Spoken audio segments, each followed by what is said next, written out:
வணக்கம் உறவுகளே. நான் மதுரையிலேருந்து சாயமாக பேசுகிறேன். இப்போ இன்றைக்கி நம்ம என்ன பண்ண போகிறோம் அப்படின்னு பார்த்தா, வெள்ளை சுண்டல் வெள்ளை சுண்டல் குருமா தான் பண்ண போகிறோம். இது எப்படி பண்ணுறதுன்னு பார்க்கலாமா? இன்றைக்கி நம்மளோட சுண்டல் இதுக்கு தேவையான பொருட்கள் என்னென்னு ஃபஸ்ட்டு பார்த்துருவோம். தாளிப்புக்கு வந்துட்டு பட்டை ஒரு பீஸு, கிராம் வந்து ஒரு 4 கிராம்பு, 2 ஏலக்காய், கல்பாசி கொஞ்சோண்டு, ஒரு 1/4 ஸ்பூனுக்கும் கம்மியாகவே ஜீரகம், ஒரு 1/4 ஸ்பூன் சோம்பு, பிரிஞ்சி இலை இவ்வளோண்டு, இந்த ஸ்டார் பூ வந்துட்டு 1 தாளித்து விடுறதுக்கு. இந்த அஞ்சரைப்பட்டி ஐட்டம், இது என்ன சொல்லுவாங்க, கரம் மசாலா ஐட்டம், அந்த இதை எடுத்து வச்சுருக்குறோம். அது போக அதோடு சேர்த்து தாளிக்கிறதுக்கு தக்காளி, ஒரு பெரிய தக்காளி, ஒரு தக்காளி நறுக்கி வச்சுருக்கேன், 2 பச்சை மிளகா, ஒரு பெரிய வெங்காயம், கொஞ்சம் கொத்தமல்லி, இந்த இதெல்லாம் போட்டு தாளிச்சுடுவோம். தாளிச்சு விட்டுட்டு அடுத்து அரைக்கிறதுக்கு என்னென்னு பார்ப்போம்.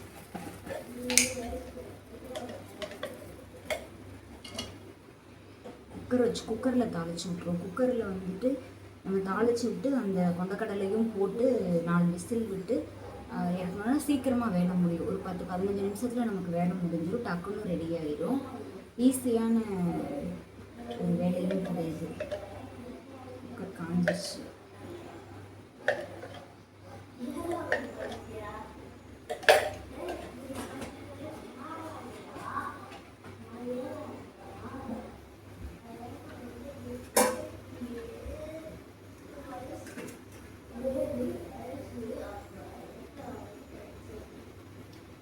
எண்ணெய் காஞ்சிருச்சு. எண்ணெய் காஞ்சோடனே இப்போ நம்ம அந்த எடுத்து வச்சுருக்க எல்லாத்தையுமே அப்படியே ஒன்றாவே போட்டுருவோம்.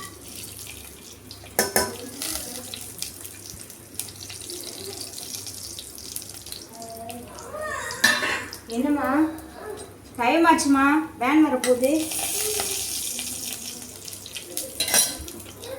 இது நல்லா பொரிஞ்சிருச்சு. பொரிஞ்ச உடனே அப்படியே நம்ம வந்துட்டு வெங்காயம் போட்டுருவோம். வெங்காயம், பச்சை மிளகாய் 2த்தையும் சேர்த்து போட்டுருவோம்.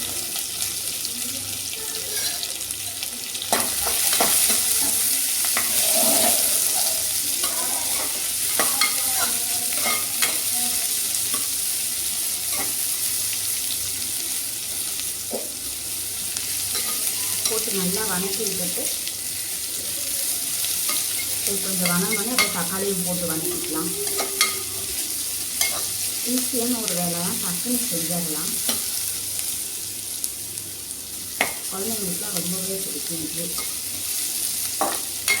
எல்லாத்துக்குமே ஒரு காம்பினேஷனான ஒரு குருமா. இது சப்பாத்தி, தோசை, பூரி, சாதம் எல்லாத்துக்குமே வந்து சூட்டபிள் ஆகும். ஈஸியாகவும் செஞ்சிடலாம்.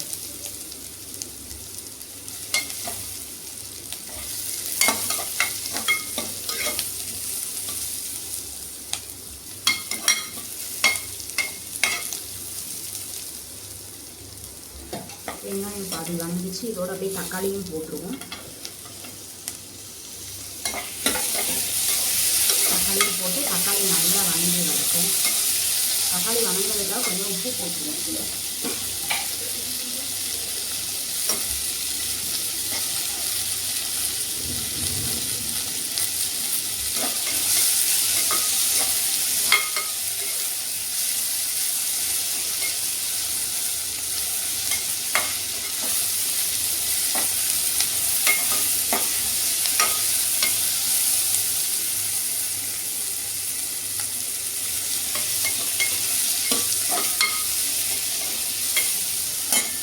போட்டு இது வணங்கிட்டு இருக்கப்பவே நம்ம அரைக்கிறதுக்கு தேவையான பொருள் என்னென்னு பார்த்து நம்ம அரைச்சிட்டு வந்துடுவோம். அரைக்கிறதுக்கு என்னென்ன தேவையான பொருள் அப்படின்னா, ஒரு துண்டு இஞ்சி இஞ்சி ஒரு துண்டு, ஒரு இன்ச் அளவு இஞ்சி, ஒரு ஏலக்காய், ஒரு 4 பல்லு பூண்டு, ஒரு 1/4 மூடி தேங்காய். இது வந்துட்டு இது கூட சோம்பு, கசகசா போட்டு சேர்த்து அரைச்சிட்டு வந்துடுவோம். சோம்பு 1 ஸ்பூன், கசகசா ஒரு 1/2 ஸ்பூன் போட்டு அரைச்சிட்டு வந்துடுவோம். எப்படி இருக்குன்னு பார்ப்போம்.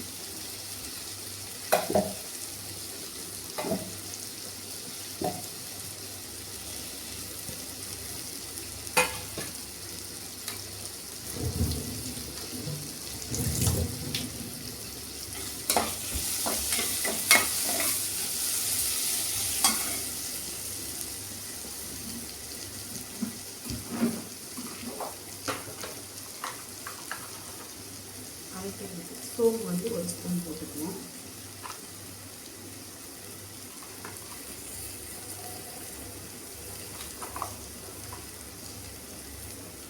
கசகசா ஒரு 1/4 ஸ்பூன் போட்டுருவோம்.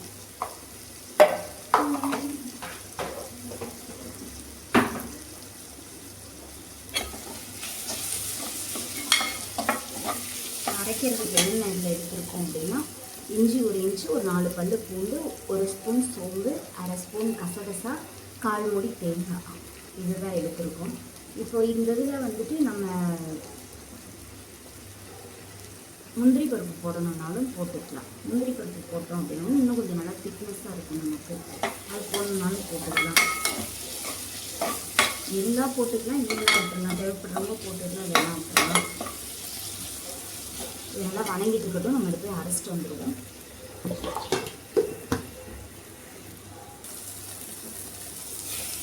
இப்போ இது நல்லா வணங்கிடுச்சு. தக்காளியும் நல்லா வணங்கிடுச்சு. இப்போ நம்ம அந்த அரைக்க வேண்டியதெல்லாம் அரைச்சி எடுத்துகிட்டு வந்துட்டோம். இதோட நம்ம மசால் பொடி ஐட்டங்கள் சேர்த்துருவோங்களா. மசால் பொடி ஐட்டம் என்ன அப்படின்னா, 1 ஸ்பூன் மிளகாத்தூள்,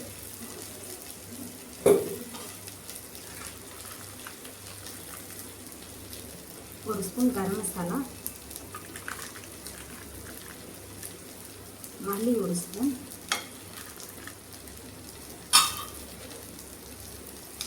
போட்டு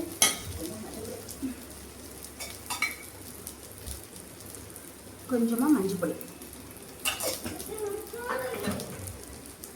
அவ்வளோதான். இதை போட்டு அப்படியே நல்லா ஒரு கிண்டி விட்டுட்டு இந்த சூப்லேயும் அப்படியே நம்ம இந்த அரைச்சி வச்சுருக்க மசாலாவெல்லாம் அரைச்சிக்க மசாலா வச்சுட்டு இதில் சேர்த்துருவோம்.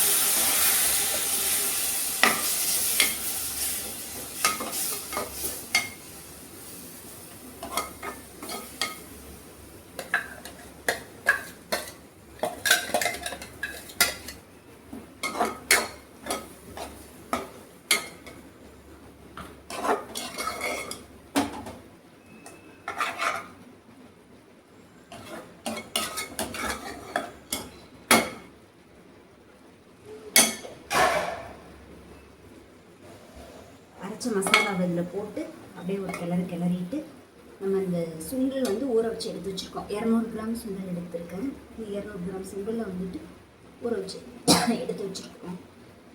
அதை அப்படியே இதோட சேர்த்துருவோம்.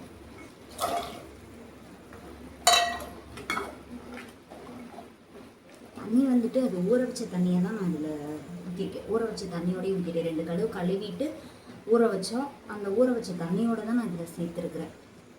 ஏன்னா நல்ல தண்ணியில் தான் ஊற வச்சுருக்குறோம். இன்னொன்று அந்த தண்ணியை நம்ம எடுத்துட்டோம் அப்படின்னா அதில் இருக்க சத்து எல்லாமே போயிடும். அதனால் அந்த தண்ணியோடையே நம்ம ஊற்றி வச்சுருவோமே அப்படின்னு சொல்லிட்டு அந்த தண்ணியோடையே தான் நான் ஊற்றி வச்சுருக்கிறேன். ஊற வச்ச தண்ணியோட போட்டு நல்லா கிளறி விட்டுட்டு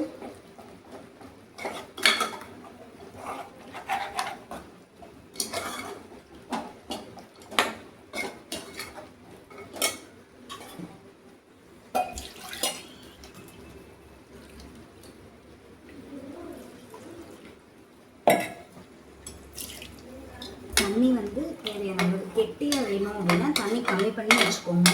உங்களுக்கு கொஞ்சம் லூஸாக வேணும் அப்படின்னாக்கா கொஞ்சம் தண்ணி எக்ஸ்ட்ரா வச்சுக்கோங்க. இன்னொன்று என்ன அப்படின்னா, நம்ம குக்கரில் தான் பண்ணுறோம். குக்கரில் பண்ணுறதுனால இன்னும் அந்தளவுக்கு தண்ணி தன்மை வந்து வற்றாது உங்களுக்கு.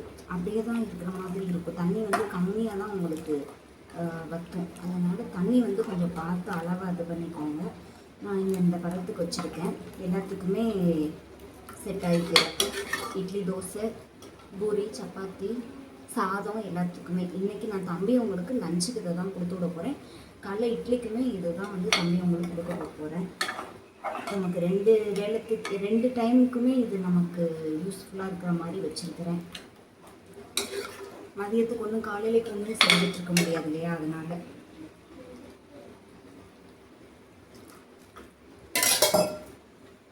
தக்காளி வந்துட்டு வணங்குறதுக்காக கொஞ்சம் உப்பு போட்டிருந்தோம்.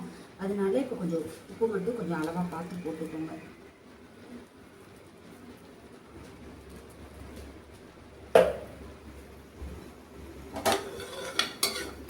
அதெல்லாம் ரெடி ஆயிடுச்சு. இன்னும் இதில் வந்துட்டு நம்ம அப்படியே கொத்தமல்லி கொஞ்சம் போட்டு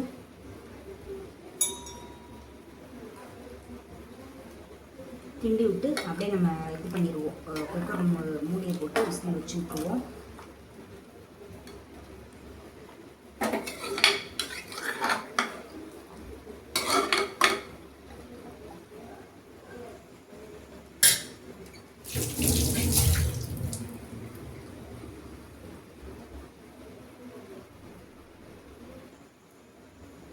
அவ்வளோதான், எல்லாம் கிளந்து கொத்தமல்லியும் போட்டு நல்லா கிளறி விட்டாச்சு.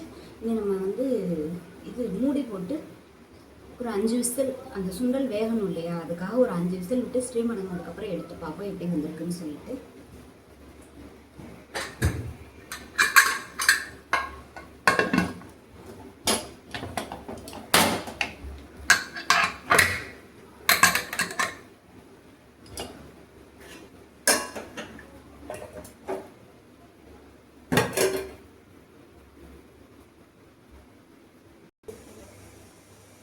இப்போது 5 விசில் விட்டு அந்த இது ஸ்ட்ரீம் அடங்கிடுச்சு.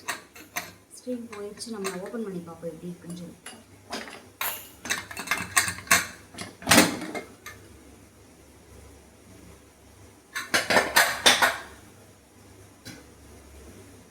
நல்லா வெந்துச்சு. நல்லா வெந்து எண்ணெய் தனியாக பிரிஞ்சு வெயில் தனியாக அந்த எண்ணெய் தனியாக நல்லா பிரிஞ்சிருக்கு.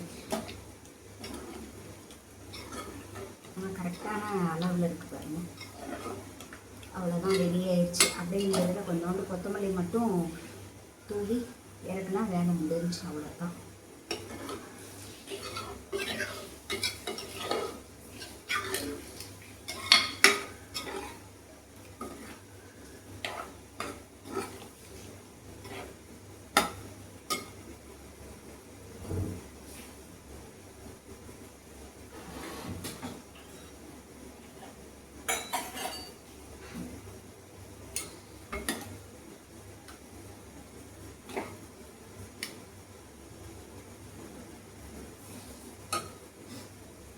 எப்படி இருக்குன்னு பாருங்கள். இது வந்துட்டு வெள்ளை சுண்டல் போட்டு ஒரு கிரேவி. அது எப்படி பண்ணுறதுன்னு சொல்லிட்டு அளவெல்லாம் சொல்லியிருந்தேன். இப்போ நான் சொன்ன அளவுப்படி செஞ்சு பாருங்கள். உண்மைக்குமே டேஸ்ட் ரொம்ப சூப்பராக இருக்கும். இன்னொன்று அது எல்லாத்துக்குமே சூட்டபுளான ஒரு குருமா. இது பசங்களுக்கு ரொம்ப பிடிக்கும், சின்ன பசங்களுக்கு ரொம்ப பிடிக்கும், என் பசங்களுக்கு ரொம்ப பிடிக்கும். அதனால சொல்கிறேன் நான். இது வந்துட்டு இன்றைக்கி இந்த ரெசிபி தான். இதை செஞ்சு பாருங்கள். செஞ்சு பார்த்துட்டு பிடிச்சிருந்துச்சின்னா கமெண்ட் பாக்ஸில் சொல்லுங்கள். எப்படி இருந்துச்சு அப்படின்னு கமெண்ட்டில் சொல்லுங்கள். லைக் பண்ணுங்கள், ஷேர் பண்ணுங்கள், கமெண்ட் பண்ணுங்கள். வணக்கம் உறவுகளே.